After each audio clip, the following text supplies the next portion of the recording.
চতুর্থ শ্রেণীর গণিত বইয়ের আজকের ভিডিওতে আমরা 37 পৃষ্ঠা নিয়ে আলোচনা করব। তো 37 পৃষ্ঠায় দেখো 3 নম্বরে যে ম্যাথটা আছে যে সালমা দোকান থেকে 72 টাকার খাতা, 60 টাকার কলম এবং 185 টাকার জ্যামিতি বক্স কিনল। সে দোকানদারকে 500 টাকা দিল। 500 টাকা দিলে কত টাকা ফেরত পাবে? তো এখন সে দোকানদার থেকে কেনাকাটা করছে টোটাল কত টাকা সেটা আগে যোগ করতে হবে। যে খাতার দাম, কলমের দাম, জ্যামিতি বক্সের দাম, টোটাল সে বা মোট এত টাকা সে কেনাকাটা করছে, এই টাকাটা যোগ করব। যোগ করার পরে যে টাকা আসবে এই তিনটা যোগ করার পরে তো এই 500 টাকা সে দোকানদারকে যে দিবে, তো তাহলে দোকানদার সেই 500 টাকা থেকে এই তিনটা জিনিসের দাম সমপরিমাণ টাকা সে রেখে বাকি টাকা ফেরত দিবে সালমাকে। তো এখন সেটাই যে এখানে দেখো রাফিয়ার তুলি কথোপকথন করতেছে যে আমার মনে হচ্ছে সমস্যাটি 2 ধাপে সমাধান করতে হবে, তাই 2টি গাণিতিক বাক্য হবে। আবার তুলি বলতেছে খাতা, কলম ও জ্যামিতি বক্সের মোট দাম বের করতে যোগ করতে হবে, মানে যে খাতা, কলম আর জ্যামিতি বক্স এই তিনটার দাম যোগ করতে হবে। আর ফেরত টাকা বের করতে 500 টাকা থেকে বিয়োগ করতে হবে। তো এখন এই যে গাণিতিক বাক্য তাহলে কি হবে, এই খাতার দাম, কলমের দাম আর জ্যামিতি বক্সের দাম এই তিনটা হচ্ছে যোগ করব। তার মানে 5 আর 0 হয় 5 আর 2 কত 7, লিখলাম হচ্ছে 7। 8 আর 6 হচ্ছে 14, 14 আর 7 হচ্ছে 21, 21-এর 1 হাতে আছে 2, 2 আর 1 হচ্ছে 3, তার মানে 317 টাকা হচ্ছে এই সে 317 টাকার কেনাকাটা করছে। এই খাতা, কলম আর জ্যামিতি বক্সের মোট দাম হলো কত? 317 টাকা। এখন সে দোকানদারকে দিয়েছে 500 টাকা, তো 500 টাকা থেকে দোকানদার কত রাখবে? 317 টাকা রাখবে। তার মানে 500 বিয়োগ হচ্ছে এই 317। তো 517 থেকে 500 টাকা থেকে 317 টাকা বিয়োগ করলে যে টাকা থাকবে সেটাই সে সালমাকে ফেরত দিবে। তো এখন আমরা বিয়োগ করি, দেখো 7 আছে কত হলে 10 হবে, যেহেতু 0 তার আগে মনে মনে 1 ধরবো, তার মানে 7 আছে কত হলে 10 হবে? 3 হইলে হাতে আছে 1, 1 আর 1 2, 2 আছে কত হলে 10 হবে? 8 হইলে হাতে আছে আমার 1, 1 আর 3 কত 4, 4 আছে কত হলে 5 হবে? 1 হইলে।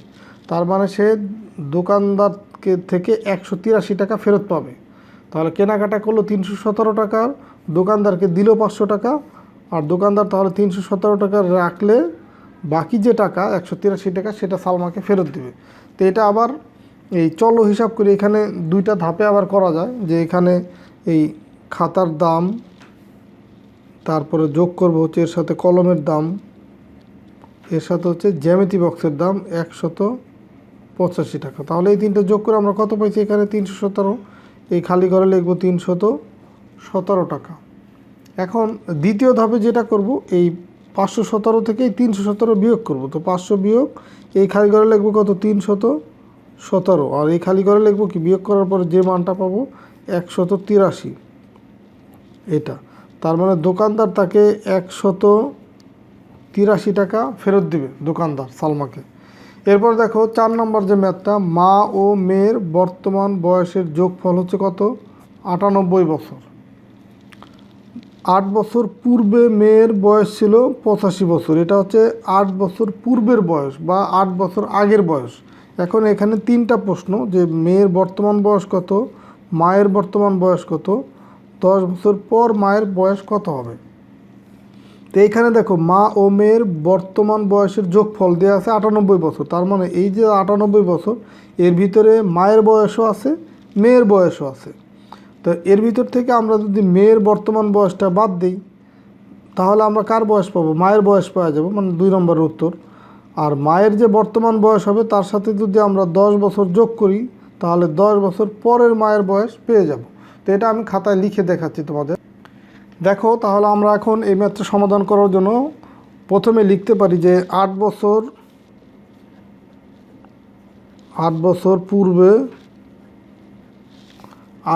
পূর্বে মেয়ের বয়স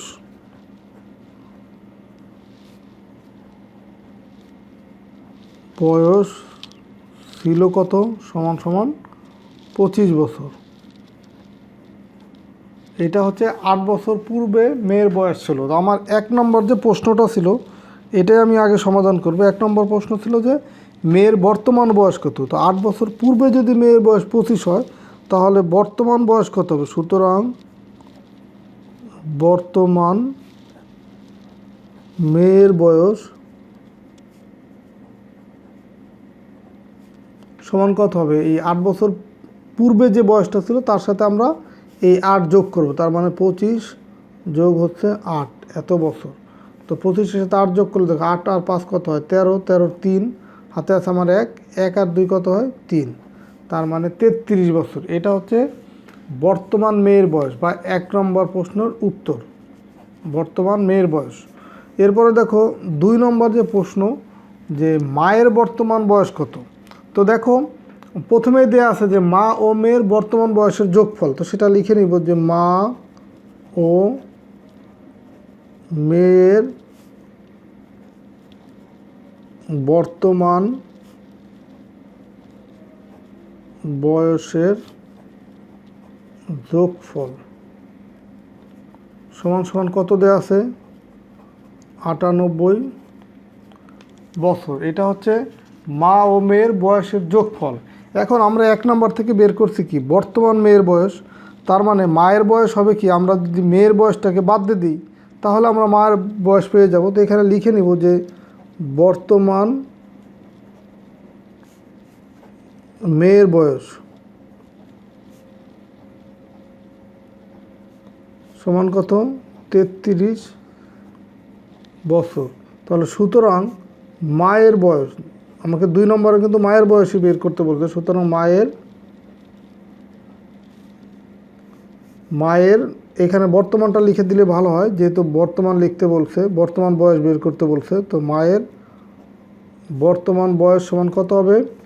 এই 98 হচ্ছে দুজনের যোগফল, এর ভিতর থেকে মেয়ের বয়সটাকে আমরা বাদ দেব। এই 33 বাদ দিলে যেটা হবে সেটাই হচ্ছে কার বয়স? মায়ের বর্তমান বয়স। তো 3 আছে, কত হলে 8 হবে, 5 হলে, হাতে আছে আমার, হাতে কিছু নাই, 3 আছে, কত হলে 9 হবে, 6 হলে, তার মানে 65 বছর। এটা হচ্ছে মায়ের বর্তমান বয়স। এটা হচ্ছে 2 নম্বর প্রশ্নের উত্তর। এরপরে দেখো 3 নম্বর আবার বলছে 10 বছর পর মায়ের বয়স কত হবে? 3 নম্বর। তো দেখো মায়ের বর্তমান বয়স পাইছি কত? 65 বছর। তো 10 বছর পরে তাহলে বয়স কত হবে? এই 65-র সাথে আরও 10 আমি যোগ করব। 10 বছর পর মায়ের বয়স হবে সমান সমান কত? এই 65 এর সাথে যোগ করব কত? 10। যেহেতু 10 বছর পরের বয়স বের করতে বলছে, তো 65-র সাথে যদি আমরা 10 যোগ করি, 0 আর 5 কত হয়? 5, 1 আর 6 কত হয়? 7, তার মানে 10 বছর পরে মায়ের বয়স হবে কত? 75 বছর। তো দেখো আমরা 1, 2, 3 যে 3টা প্রশ্ন ছিল, 3টা প্রশ্নের সমাধান করে দিলাম। তো আশা করি আজকে ভিডিওর মাধ্যমে 37 পৃষ্ঠায় যতগুলো ম্যাথ ছিল, যতগুলো বলতে এখানে 2টা ম্যাথ ছিল, তো 2টা ম্যাথই তোমরা ভালোভাবে বুঝতে পারছো। তো ঠিক আছে, সবাই ভালো থাকো, সুস্থ থাকো, আল্লাহ হাফেজ। আর পরবর্তী ভিডিওতে আমরা 38 পৃষ্ঠায় নিয়ে আলোচনা করব।